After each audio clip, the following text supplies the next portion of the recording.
When I looked at my phone, I saw that my mother-in-law, Martha, had called me 13 times. I groaned to myself, realizing she was probably calling about money again. Just as I was thinking about this, my phone buzzed again. "Hello," I answered. Martha started yelling right away, demanding to know where her $3,000 allowance was for the month. I tried to explain that the money hadn't been deposited yet, but she didn't care about my situation at all. She just wanted what she wanted. I was fed up. She never thinks about how her words and actions affect others. I had no choice but to tell her the truth. Her son had passed away, so I couldn't send her any money anymore. "My name is Jennifer Smith. I'm 32 years old, and I work at a big financial company. I'd also take care of our home. I got married to Mary about 2 years ago. I met my husband, Mark, through our shared interests, and we fell in love quickly. After dating for a year, we got engaged and then married. We believed we were meant for each other, and things were going well for us. But here's where a problem came up. Martha, my mother-in-law. Mark's father had passed away a few years ago, and since Mark didn't have any siblings, Martha was his only family.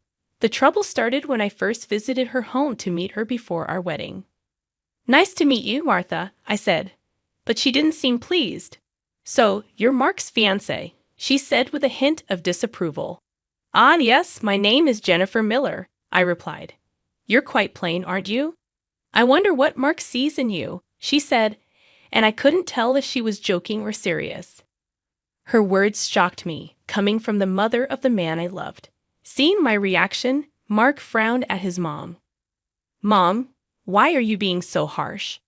How can you say such things about the person I chose?" he asked.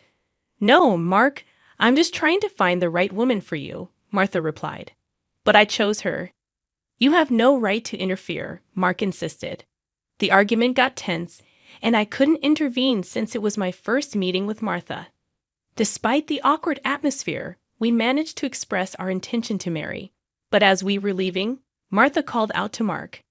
"Can I have a word, Mark?" she asked, sounding a bit unhappy. "You'll still send me the allowance after you get married, right?" she asked. "What promise?" Mark replied. "You know, the allowance," Martha reminded him. "Oh, that. Yes, I'll take care of it." "Can we not discuss it here, please?" Mark replied, a bit uncomfortable. The tension between my husband and his mother lingered in the car on the way home. I finally asked Mark about what had been bothering me. "Hey, Mark, about the conversation you had with your mom as we were leaving." "Yeah, I should have told you about it, Jennifer. I heard something about an allowance. After my dad passed away, I've been sending money to my mom every month." "How much?" $2,000. $2,000? I couldn't help but raise my voice in surprise. He sighed deeply and began to speak slowly. "Actually, my mom has a debt. She lost a lot of money at a casino a long time ago, and she's still paying it off. And because her health isn't great these days, she spends a lot of time at home. But she still needs money to live on. But $2,000? Isn't that a bit too much? If I try to lower the amount, she keeps calling me over and over. And no matter what, a mother is still a mother. I worry about her living alone." I see, Mark is really devoted to his mother, but of course, that makes sense. Since his father passed away, Martha has been the only family he has left. Regardless of her character, she's still his beloved mother. At that time, I only thought of my husband as a kind person. 2 months after our wedding, during my lunch break one day, I received a phone call on my smartphone. The call was from Martha. When I answered with a hello, Martha began to speak in a cheerful tone. "Jennifer, long time no see.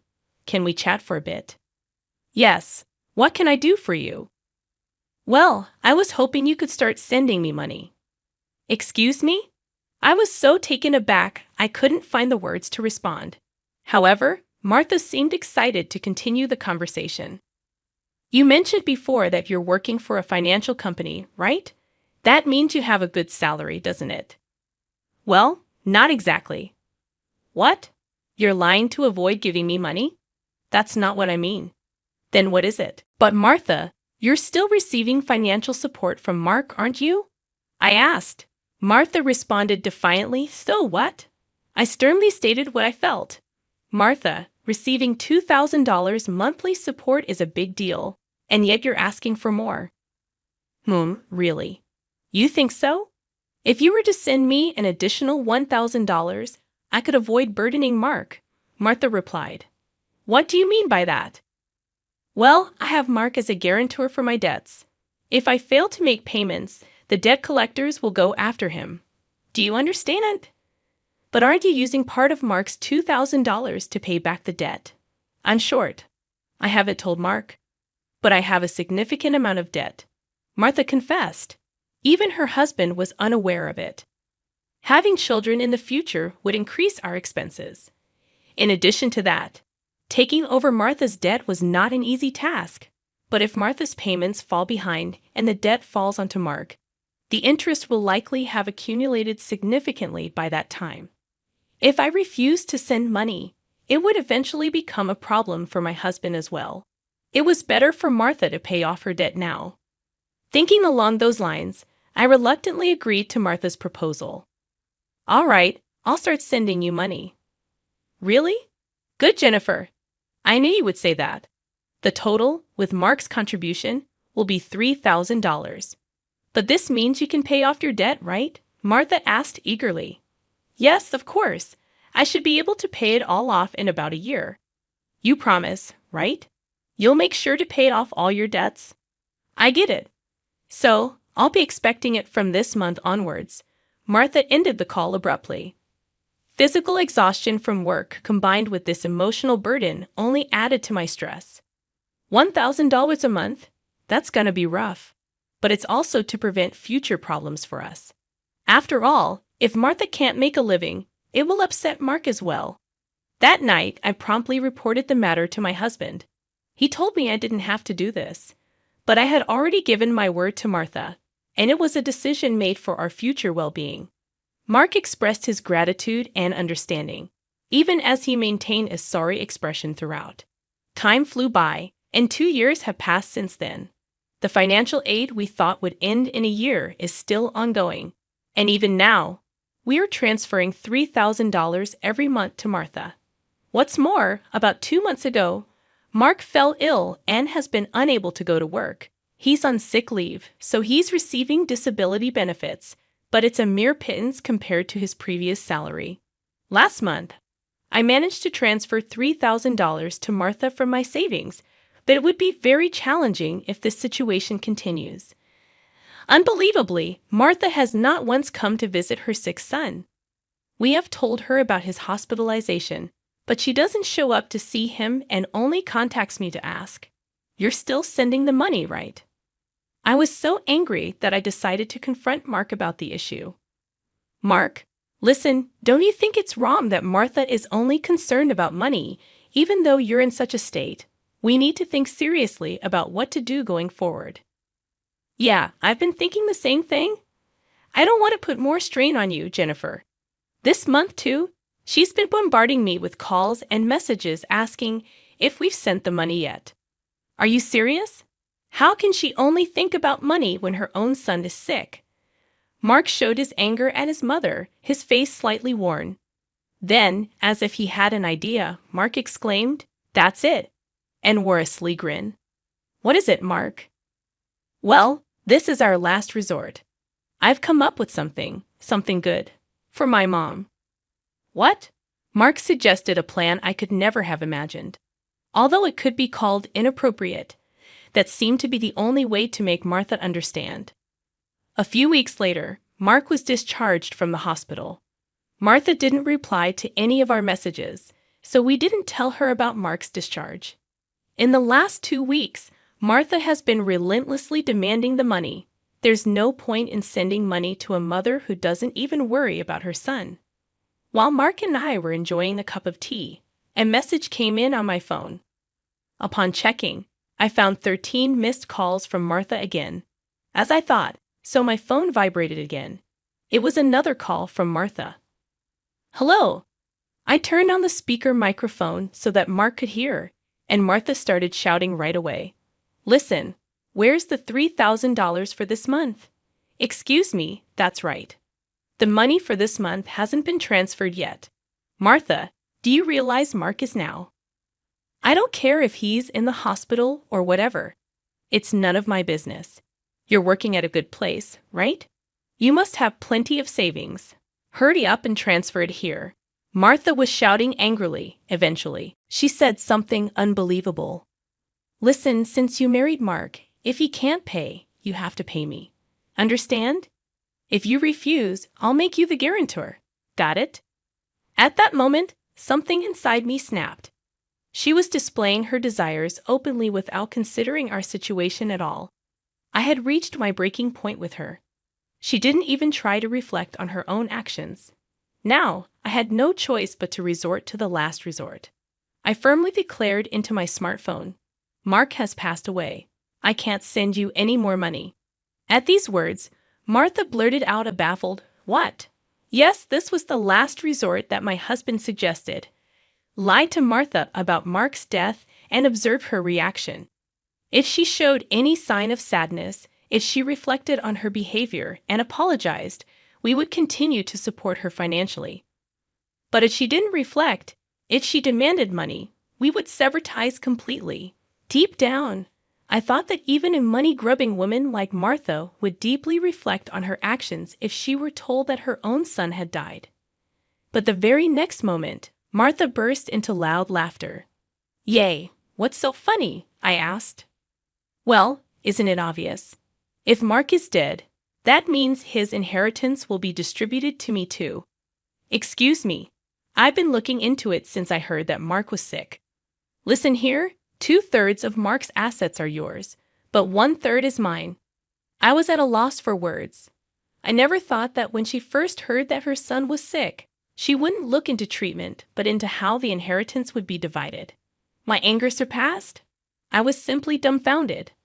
My husband seemed to feel the same way, and as our eyes met, he slowly nodded. This was the signal to continue with the plan. I once again said to Martha in a strong tone, "Martha, did you hear what I said? Mark is dead." "I heard. What about it? Aren't you sad your own son passed away before you? You just make sure to send me some. I won't let you get away with not doing it." With a click, the phone line was cut off, and a dial tone echoed. I glanced at my husband and saw that he was shaking, his face red with anger. "Mark, are you okay?" I asked. My husband looked into my eyes and said, "I'm cutting ties with her. She'll likely come here eventually demanding money. Let's wait until then, okay? But are you really okay with this? Cutting off ties just like that?" "Yeah, I have no regrets. After that call, she's no mother." My husband's eyes were filled with hatred, and I felt the same way. A person who only thinks about money over her own son's life is not family to me. A few days later, as we expected, Martha came to our house. For the time being, I decided to hide my husband in the next room and deal with Martha myself. Then Martha approached me with a face like a demon. "Hey, give me Mark's inheritance right now." Again with that? Anything else to say? He's already dead, isn't he? It's pointless to say anything now. Yet you never even visited him. What are you saying? Are you really his mother?